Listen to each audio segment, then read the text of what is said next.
500 burn damage will be administered, and I think that might be effectively the last play of the game. Luke can just continue to combo off at the start of this first turn after dealing some damage. Only 1 minute left on the clock. Luke just needs to continue making plays here. If he builds his board for the next just 1 minute without getting administered any slow play penalties, which is the only real way that he can be losing this game at this point, so he should be absolutely doing everything in his power not to take that option. This is absolutely crazy because this is going to be we've had this game discussion. over. Oh, we're in time. Last turn of the duel.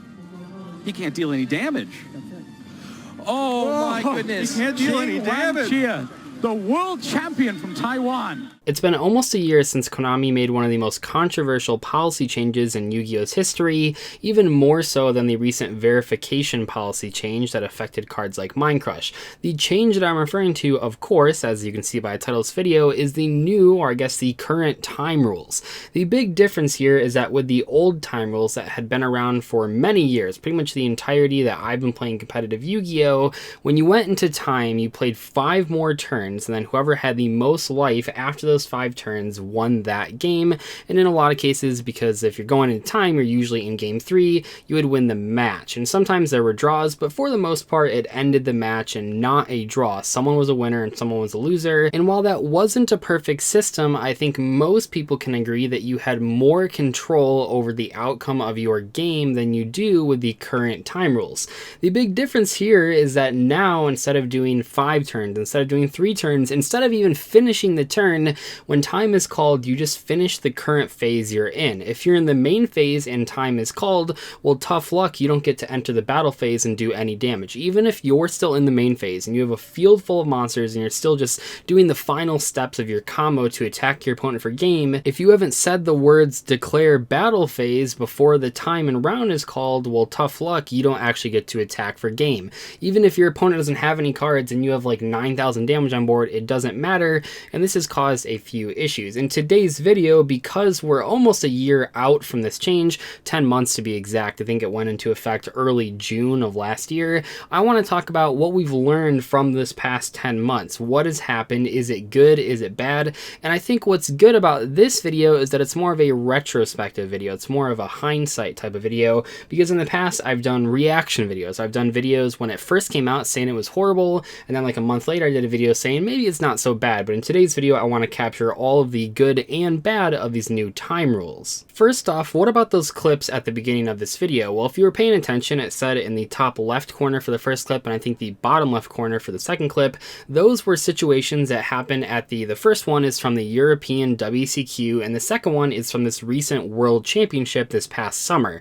In both of those cases, the matches were decided by the time rules, and it's not the first or the last case of this happening. Plenty of matches have been determined just by going into time, and it's especially anticlimactic when the ending of a long tournament with some great players of this game, when it ends just because of the new time rules. This is a pretty big deal, and I think this is one of the biggest complaints about these changes. It makes for some really lackluster finishes. There was the UDS Las Vegas feature match that happened earlier this year. That one was so sad because it was such a back and forth match. There was lots of fun plays going on, lots of really good sort of technical play happening, and then it just sort of anticlimactically ends when time and round is called. Really disappointing from a reading perspective. Why is this happening? Why can't they just finish out their game, especially when it's the finals and there's no other matches that they're waiting on? It seems kind of weird that we still have time and round in those situations, especially if you go to the comment section of that World Championship match. There's a ton of comments from people that are saying, wait, why is there time? Why did that determine this World Championship, the biggest event of the entire year? Why was this determined by the clock? That is a pretty lackluster way to finish out the World Championship, and yet that's how it happened, and that's kind of what the new time rules can do in some cases. I do want to mention that I'm not saying that every single time someone wins in time, it's because they're slow playing. I think people get that confused, but it's actually very, very likely if someone wins in time that they're not slow playing. Sure, there are slow players out there, but matches in Yu-Gi-Oh! Take a while. If you are playing as fast fast as possible, how fast you have to play for a match to not go on time is that each game has to end in 13 minutes. 13 minutes is not a while in Yu-Gi-Oh world. If you think of a situation where someone is comboing off for like 10 minutes, even if the second player actually has the cards to break that board, it's probably going to take more than a couple minutes, probably going to take more than 3 minutes to break through that board systematically, set up their own board, etc., etc. So 13 minutes is not a long time to play a Yu-Gi-Oh match. I will say that yes, in some cases someone is comboing off and the other player just scoops like 5 minutes into that game, and that definitely helps you out in terms of not going into time. But when you have those really, really good back and forth matches that so many people like, it's pretty hard to avoid going into time, especially in slower control mirror matches like the striker mirror match. That almost always goes into time if one player is just taking a little bit too long in their plays, or even if they're not, even if it's just a very back and forth matchup, you'll have people going into time and really have some really disappointing finishes to those matches. And I think that this past year was one of the worst possible years to actually enact this new policy change due to a lot of different factors, but I think the biggest one is that the combo decks of the past year are just ridiculous. I mean, the time it takes to do some of these combos like Danger FTK or Goki when they were extra linking back when YCS New Jersey was happening, all these sort of combo decks that have like 10-minute turns, even if they're not slow playing. Even if you're playing as fast as possible, you can still take 10 minutes to do a combo, and that's a very, very long time.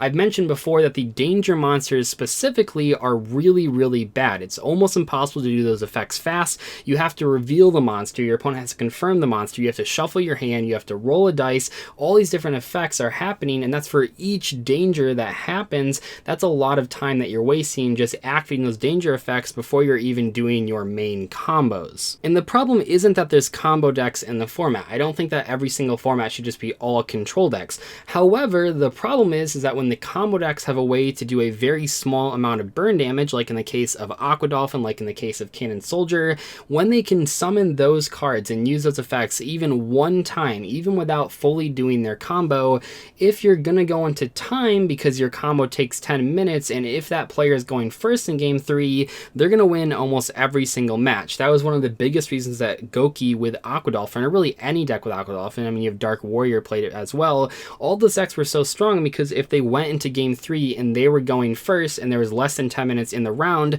in almost every situation, even if you had hand traps, they could combo off for 10 minutes. If you have hand traps, it'd probably be a suboptimal board, but they can still do it, and if they can poke you just one time with Aqua Dolphin for 500 damage, you're going to lose that match, and there's nothing you can do about it, and that definitely doesn't feel good when you're a player on the receiving end of one of those small incremental burn damage effects. And we can also see this in the non-combo decks as well. This is one of the reasons that Trickstar Sky Striker was so successful at YCS New Jersey, which was the first major event with these time rules. Even if your opponent wasn't slow playing, if there was only 2 minutes left in the round, that is clearly not a lot of time to do their plays. So if they use some search effects like Terraforming, like Light Stage, and maybe they use Pot of Desires to draw some cards, maybe they activate and engage, and then they took that 2 minutes to do all those effects, and then they normal summoned or special summoned one copy of Trickstar Lycris, maybe with the field spell up, maybe not with the field spell up, and then they pass turn with 15 seconds left in clock. Well, what happens is your opponent goes into their draw phase, they draw a card, they take 200 damage, maybe 400 damage, and how are they supposed to set up a board and attack you in 15 seconds? This is how a lot of matches ended at YCS New Jersey, and I think it's one of the reasons that Trickstars were so successful once those new time rules were in effect. But notice how a lot of the stuff that I've talked about so far is on a YCS level, the highest level of competition. You have YCSs, you have WCQs, the World Championship. However, I think in general, and this might be controversial, and I'm sure some people will disagree with me, I think the new time rules actually are good for locals and regionals in some cases, especially in the locals case. I think it's very, very helpful. And the main reason is that at locals and regionals, oh my God, do these time rules speed up how the tournament goes. I mean, it really, really does. This is something that I've sort of changed my mind on a couple times, but now that I've been to like like 10 regionals since the new time rules happened, yeah, it actually does make a huge difference. We're looking at a situation where prior to the time rule change, when you had the old 5 turns, when you were at regionals, you'd have the normal 40-minute round, and then you go like 40 to 50 minutes into time. So that means that every round is taking almost 2 hours, and that's a very long day, especially if you have 8 or 9 or 10 rounds at that regional. However, with the new time rules, even though for the most part YCSs and WCQs still go that far into time, locals and regionals don't. I mean, really, when you go to a regional qualifier, usually the average that it goes into time these days is like 10 to 15 minutes, so those events go a lot faster, and that was the main goal of these new time rules. I'm not saying it's the best idea to make a decision based on non-gameplay elements, but the main reason that, at least in my opinion, that Konami changed the time rules is because in the past there have been issues with tournaments taking too long, especially regionals, especially places that have rented out convention centers. And while it's easy for someone that doesn't work at Konami to say, well, they should probably just spend more money and book more time at those convention centers, we have to look at Konami from their perspective as a business. They're trying to not do that. I actually know in the past, especially at WCQs, Konami has gotten slammed with overcharge fees just because they stayed at the convention center hours after they were supposed to, and that's something that they're trying to avoid in the future. Now, does this work at YCSs and WCQs? Not really, because it still goes very far into time, but overall the local and regional events actually do go a lot faster, and that's a noticeable difference, and it's also a noticeable positive difference. It's really cool that those events go a lot faster.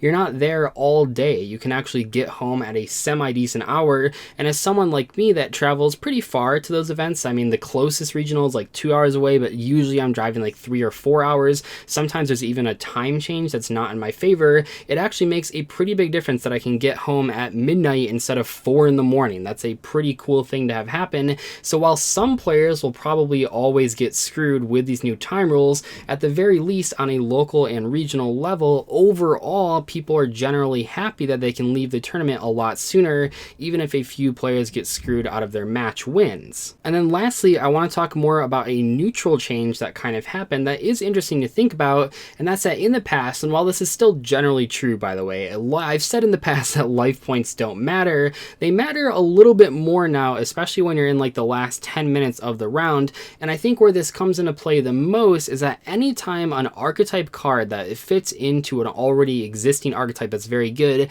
has a small or great life point change, whether or not that's increasing your own life points or decreasing your opponent's life points, those cards are now suddenly more competitive than they would have been in the past. I think of the entire Trickstar archetype, of course, but I think of cards like Aquadolphin. That 500 damage really shouldn't matter that much, but because of the new time rules, it matters a lot. I think of like the Sky Striker Earth Link monster. That card probably wouldn't be very good without the new time rules, but the fact that you can summon that on your main phase on turn 1 when you're about to go into time, and then activate a bunch of spells and gain a bunch of life, that really does make that card a lot more competitive.